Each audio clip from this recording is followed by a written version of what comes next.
Kalau kalian perhatiin video gue kemarin yang ngebahas CES 2026 untuk AMD, kita lihat kalau AMD kayaknya gitu-gitu aja ngeluarin prosesor terbaru mereka. Jadi bisa dibilang prosesornya baru, tapi ya nggak baru-baru banget karena cuma sekedar refresh doang. Selebihnya banyakan ngomongin ekosistem AI mereka itu perkembangannya seperti apa. Dan juga Nvidia yang justru memang 99% kayaknya ngomongin soal ekosistem AI mereka, dan hanya ada satu update yaitu DLSS 4.5 yang mungkin nanti juga bakalan gue bahas di video yang lainnya ya. Kali ini gue pingin ngebahas CES 2026 lagi, tapi kali ini adalah event dari Intel, yang mana banyak banget ngomongin produk baru mereka, yaitu adalah Intel Core Ultra series ketiga, alias ini adalah Intel Panther Lake. Nah, kalau Intel ini berbeda dari AMD kemarin. Kalau ini baru betul-betul sebuah prosesor baru yang diperkenalkan karena banyak sekali perubahannya, baik itu dari segi CPU ataupun dari segi GPU-nya. Menariknya, Intel Panther Lake atau Core Ultra series ketiga ini juga udah bisa di pre-order pada Januari 2026 ini secara global. Kalau di Indonesia sih kayaknya tentu bakalan lebih nunggu ya, karena tergantung dari prinsipal atau brand vendor laptop masing-masing yang masukin ke Indonesianya itu seberapa cepat. Tapi kalau secara global sebetulnya udah waktunya untuk pre-order nih untuk prosesor ataupun laptop ya yang bekerja sama dengan Intel untuk mengeluarkan Intel Core Ultra Series 3. Nah, kira-kira apa aja perubahan dari si Intel Core Ultra Series 3 jika kita bandingkan dengan Series 2 kemarin ya? Nah, yang di series ketiga ini perubahannya memang cukup banyak. Kalau kita ngelihatnya di bagian CPU, jumlah core dan thread itu ternyata memang masih sama ya. Untuk CPU-nya itu memang tetap nggak diberikan hyperthreading, jadi ini seperti 288V yang kemarin terakhir kita lihat. Jadi Intel masih tetap mempertahankan tanpa menggunakan hyperthreading, cuma kali ini jumlah core-nya itu maksimumnya ialah 16. Jadi kita bakalan nemuin CPU dengan total 16 core.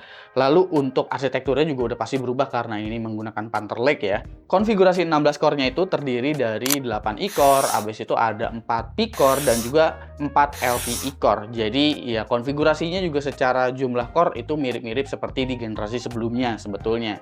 Tapi ada generation leap yang memang sangat-sangat luar biasa yang ditawarkan oleh Intel yang nanti akan gue jelaskan. Kita sekarang jelaskan konfigurasi dari SoC-nya terlebih dahulu ya. Untuk bagian I/O tile-nya ini total dia memiliki 20 PCIe lane yang bisa dimanfaatkan untuk konektivitas tentunya ya. Konektivitasnya ini baik untuk I/O seperti Wi-Fi misalnya, ataupun untuk USB, Thunderbolt, habis itu untuk dukungan NVMe SSD, itu totalnya bisa mencapai 20. Dan untuk arsitektur GPU yang digunakan untuk integrated GPU-nya nih ya, itu juga menggunakan arsitektur baru, yaitu adalah Intel Battle Mage, yaitu Intel Xe generasi ketiga. Tapi akan ada beberapa prosesor yang memiliki konfigurasi GPU yang berbeda. Arsitekturnya sama, tapi total Xe core-nya itu yang berbeda. Ada yang cuma dikasih 4 Xe core, ada juga yang dikasih sampai 12 Xe core. Bahkan ada juga beberapa yang cuma dikasih 2 Xe core aja. Jadi kalau kalian nanti milih untuk Intel Core Ultra series ketiga, ini harus dibaca secara teliti dia tuh dapat integrated GPU-nya tuh apa. Karena line up-nya ini memang banyak banget nih untuk Core Ultra series ketiga. Yang paling atas ini kita bisa temuin Intel Core Ultra X9 388H. Jadi kalau dulu kita nemuinnya itu Intel Core i9 ya, habis itu berubah jadi Core Ultra 9, sekarang ada Ultra X. Ya, yang paling atas ini dia punya 16 core, punya frekuensi maksimum di 5,1 GHz dan ada NPU-nya juga di 50 TOPS. Dan untuk integrated GPU-nya ini adalah Intel Arc B390 atau Intel Arc Pro B390 yang memiliki 12 Xe core. Tapi kalau diperhatiin lagi di seri yang bawahnya itu ada Intel Core Ultra 9 386H. Dia sama-sama punya 16 core. Frekuensinya maksimum di 4,9 GHz, NPU-nya juga sama-sama di 50 TOPS, tapi untuk integrated GPU-nya di tabel Intel ini nggak disebutkan dia menggunakan Intel Arc B390, tapi hanya Intel Graphics saja yang memiliki total 4 Xe core doang. Tapi anehnya lagi, di bawahnya itu ada Core Ultra X7 368H yang sama-sama memiliki 16 core, frekuensi maksimum di 5 GHz, NPU 50 TOPS, dan dia menggunakan Intel Arc B390 seperti versi yang paling atasnya. Jadi justru Core Ultra X7 dan juga Core Ultra X9 ini memiliki spesifikasi yang bahkan spesifikasinya lumayan identik ya. Apakah hanya seri X aja yang memang menggunakan Intel Battle Match untuk iGPU-nya? Ternyata setelah gue perhatiin lagi tabelnya, ini ternyata enggak. Karena ada yang namanya Intel Core Ultra 5 338H yang memiliki Intel Arc B370 dengan total Xe core-nya itu ialah 10. Jadi cuma beda 2 Xe core aja kalau kita bandingkan dengan X7 dan juga X9.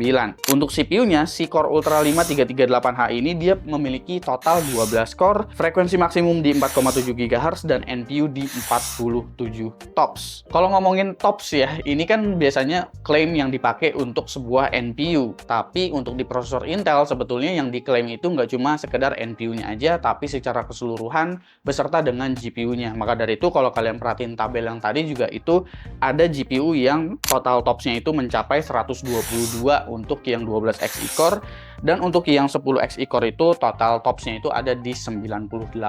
Intel juga bahkan mengklaim bahwa si Intel Arc B390 ini dia tuh lebih kencang dari sebuah RTX 4050 laptop GPU, baik itu secara raw performance ataupun menggunakan frame generation.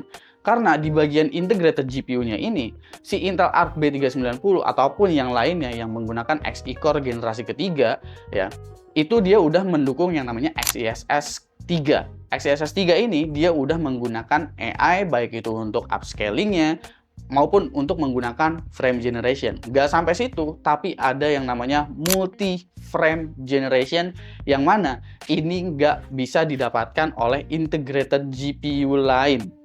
Ya, kalau kalian pakai integrated GPU-nya AMD sekalipun, kalian nggak bisa menggunakan multi frame generation. Ya, kecuali kalian pakai lossless scaling, yang mana lossless scaling itu basisnya nggak dari AI, latensinya juga bubar banget, dan mungkin frame pacing-nya juga bakalan lebih nggak oke ketimbang kita menggunakan multi frame generation yang memang diintegrasi dengan atau diakselerasi dengan AI.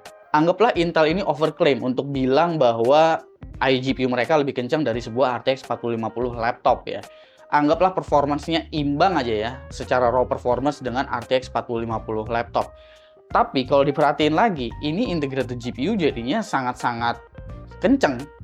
Untuk imbang dengan RTX 4050 laptop GPU aja itu sebetulnya udah bisa dianggap kencang sekali. Ditambah lagi, RTX 4050 juga nggak bisa menggunakan multi frame generation seperti Intel Arc B390 yang mana ini adalah sebuah integrated GPU.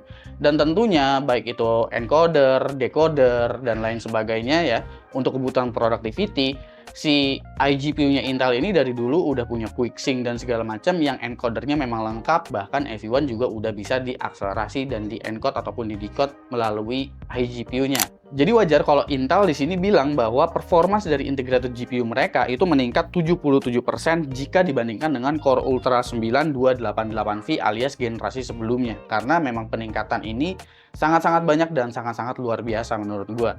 Lalu kalau kita ngomongin soal efisiensi juga di sini Intel juga mengklaim mengenai efisiensi dari prosesor terbaru mereka ini. Yang mana untuk daya tahan baterai itu diklaim bisa bertahan hingga 27 jam bahkan dalam kondisi Wi-Fi aktif. Bahkan dipakai Wi-Fi-nya ini streamingnya bukan melalui media player lokal tapi menggunakan streaming Netflix. Ini masih bisa mendapatkan angka di sekitar 16,5 jam dengan resolusi 2800-an ya, 2880 kali 1800 harusnya kalau di sini, karena dibilangnya itu pakai laptop yang menggunakan layarnya itu 2,8K OLED dan dibandinginnya juga dengan AMD HX Pro 375 yang sama-sama menggunakan layar 2,8K OLED. Dan bahkan untuk yang AMD udah pakai laptop yang baterainya itu kapasitasnya 74 Wh, sementara Intel menggunakan laptop yang baterainya itu ialah di 68 Wh, tapi daya tahan baterainya masih bisa selisih 4 jam menurut klaimnya Intel. Kalau dibandingin dengan Qualcomm, itu selisihnya masih nggak terlalu beda jauh, karena si Qualcomm itu ternyata masih lebih tinggi di sekitar 17,7 jam. Jadi gua rasa klaimnya ini nggak terlalu over nih kayaknya, karena nunjukin kalau Intel juga ya secara efisiensi baterai itu masih tetap di bawah Qualcomm punya untuk kebutuhan yang sangat-sangat ringan kayak begini. Tapi kalau dipakai untuk office, sebetulnya gue juga udah ngetes, si Qualcomm juga nggak seirit itu kok. Tapi kalau misalkan dipakai buat decoding video, untuk nonton video, memang dia jadi terasa nggak turun-turun itu baterainya. Gue sih jujur aja nggak sabar ya nungguin seri-seri laptop yang menggunakan Intel Core Ultra series ketiga ini bakalan masuk cepet-cepet ke Indonesia gitu. Karena gue justru membutuhkan banyak laptop-laptop tipis yang memang punya performance yang tinggi dan juga punya efisiensi yang sangat-sangat baik. Ya memang ini masih tetap nggak menggunakan hyperthreading. Jadi mungkin secara kemampuan multicore kalau kita bandingkan dengan CPU-nya AMD sekarang yang bahkan paling tinggi ada yang 16 core 32 thread kalau di seri Max Plus gitu ya. Bahkan sama yang 12 core 24 thread aja gue bisa jamin masih tetap kencangan itu untuk performance CPU. Tapi di era modern sekarang ini yang apa-apa udah serba AI dan juga diakselerasi dengan GPU, gue rasa performance dari sebuah GPU itu menjadi concern yang paling utama ketimbang sebuah performance multicore dari sebuah CPU gitu. Karena ketika kita menggunakan iGPU yang bagus, habis itu juga kapasitas memori yang juga bisa besar disematkan di dalam prosesornya, ini tentu akan menjadi solusi yang menarik untuk sebuah laptop yang compact, ringan, dan juga memiliki performance yang tinggi dan layak digunakan untuk kebutuhan harian ataupun kebutuhan yang lumayan berat seperti gaming misalnya. Kira-kira menurut kalian gimana? Silahkan komen di bawah ya dan kasih pendapat kalian masing-masing. Jangan lupa subscribe Gosuki dan seperti biasa sampai jumpa di lain kesempatan.